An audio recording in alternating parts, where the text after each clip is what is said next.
Well, this is the dog, and I'm ashamed to say I just haven't been able to dig my way out of the situation that I find myself, whatever you call it, encumbered by, or whatever. And I was thinking I'm going to try to make this post, and if I don't record it for some efful muck reason, then I'll try to go in the laundry room and I'll try to re-record it. Some of this story may be recorded later and reinserted so it makes sense.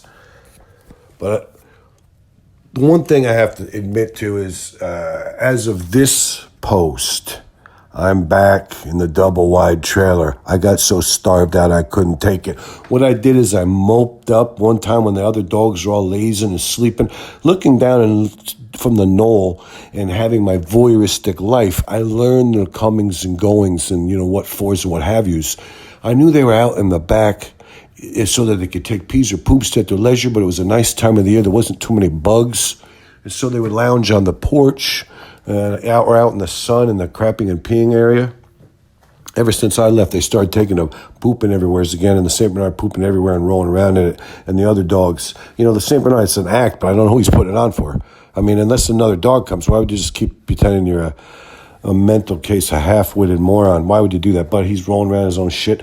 Excuse my language. The other dogs, they're trying to bury it, but now they're digging up their own turds. And after a week, you start digging up your own turds. You got, 5 dogs back there in a little patch of ground, whatever. It doesn't matter.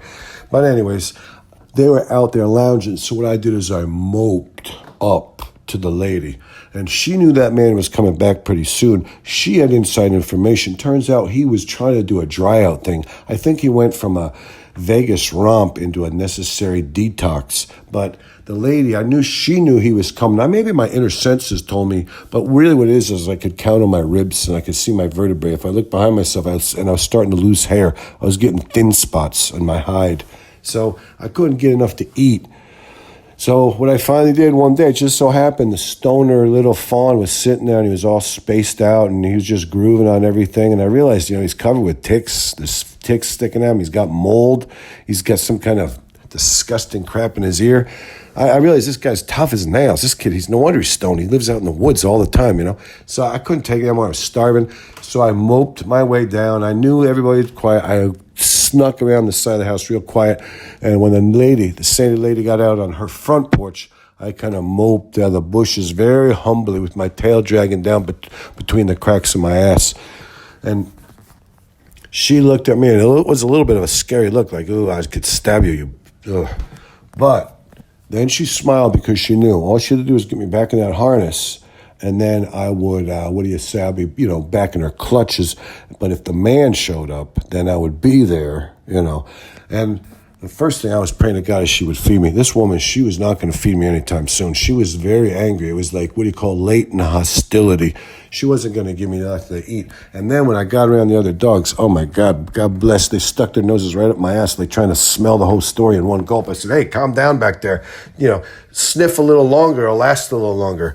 Take a smaller sniff, a few times. The whole story will be unfolded to you. And then the next dog.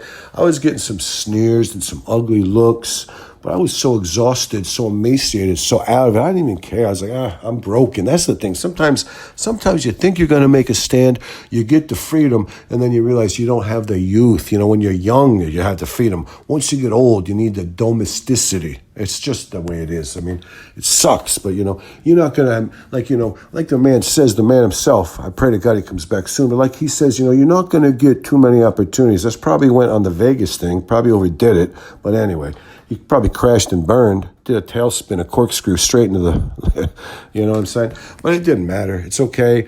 We'll see. But when you're broken, busted down, you can just lay in the side. You can lay in a corner. You don't even care if you eat. You don't even care if your stomach's rumbling. God bless, But eventually I did. I got some water. I got some food. I started to put a little bit of weight back on. The man and the sainted lady, the sainted man and the sainted lady, they started even cozy up to me a little bit. The dogs, they seemed to understand that I had been broken and that I was no longer a threat to their whatever you would call it. So whatever. I just really tucked my tail between my legs and came begging back and had to do what I had to do, and I felt just, like a failure, but sometimes, you actually have to just worry about surviving.